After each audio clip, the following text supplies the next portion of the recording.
Yeah, Andre called me yesterday, asked to sit down and meet with me about his desire to just frankly shut down for the rest of the season, and yeah, I think it stemmed from some disappointment that he hadn't gotten called up to the NBA, and also there are some lucrative overseas deals potentially for him after our season, and I'm not going to tell you that was the greatest news I've ever heard, but I think we prepared for it because, when a guy's having as great a year as Andre had been having, you think buyout, you think call up, so at some point I think we were going to lose him.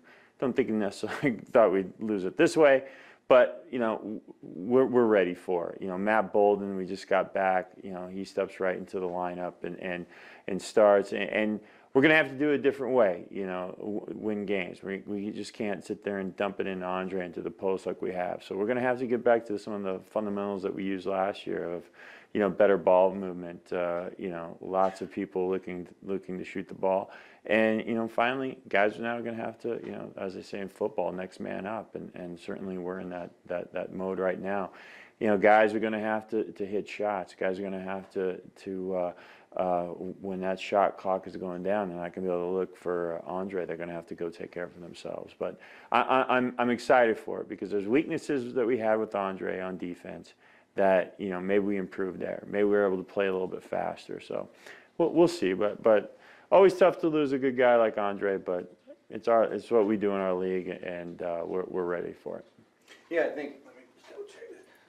I think just to clear things up, obviously, Will Sheehy left under different circumstances. Yeah. This was not a situation where he was necessarily unhappy with the Mad Ants. Oh, I think he was very happy with the Mad Ants. But, Andre's 32, and you get a certain point in life, you got to, make some business decisions. And I think that's why he ultimately made the decision he did. I think he loved his time here. We certainly loved his time here. It's very rare when you get your best player who is your hardest worker, and that's what Andre was throughout his time here. So we wish him well, and same with Will Sheehy. We wish him well, and frankly, this is one of the reasons we wanted to make sure he stayed here. We didn't want him to go because these opportunities arise, but that ship was obviously sailed, and with Andre, wish him all the best and thank him for his contributions. But the train moves on, and we've got goals ahead of us, and we're going to do everything we can to attain those. When was that conversation that you had with Andre? Yesterday, or late morning. Okay, and so, are you surprised that he hadn't gotten a call up? Very surprised. The thing he's got going against him is his age. He's 32, and most NBA teams want someone younger because maybe they can project them out for however many years.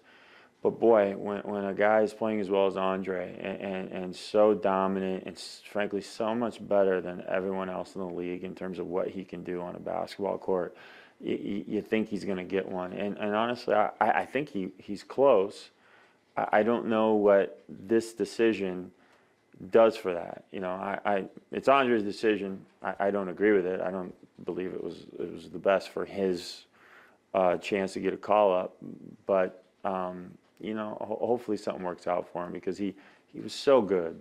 But yes, to answer your question, I'm surprised that he didn't get called up sooner. He alluded to the fact when we did that sit down with him that he may have something in the works overseas. Yeah. If I were a betting man, he's going to end up overseas.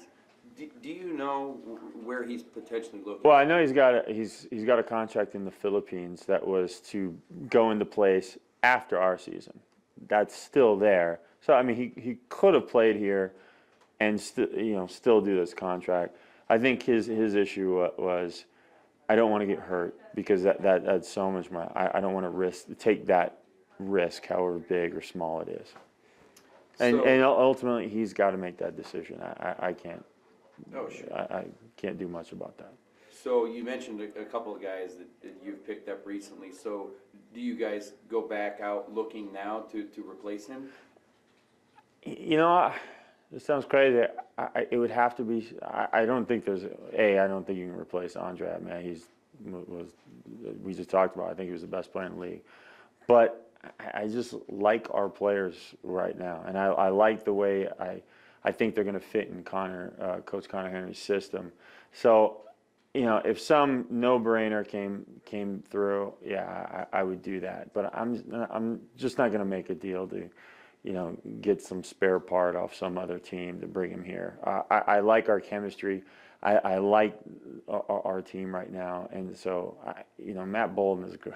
I am a huge Matt Bolden fan. I'm a huge Trey McKinney fan. I think Gary Talton has been a great addition.